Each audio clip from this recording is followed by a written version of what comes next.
Hi, it's Michelle. You get 5 bonus videos on working on the rolling over course. Rolling over is such an important milestone because why, as you're learning, it's one of the 7 key rotational milestones that are used in your baby. Rolling over comes after natural delivery. Natural delivery is your first rotation your body gets.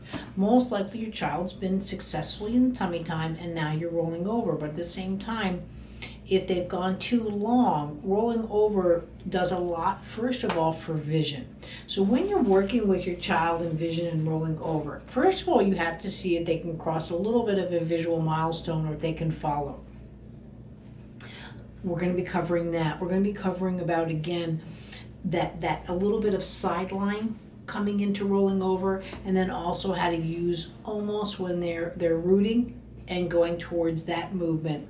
So with this, in your bonus section, these are some of the things that we're going to be covering.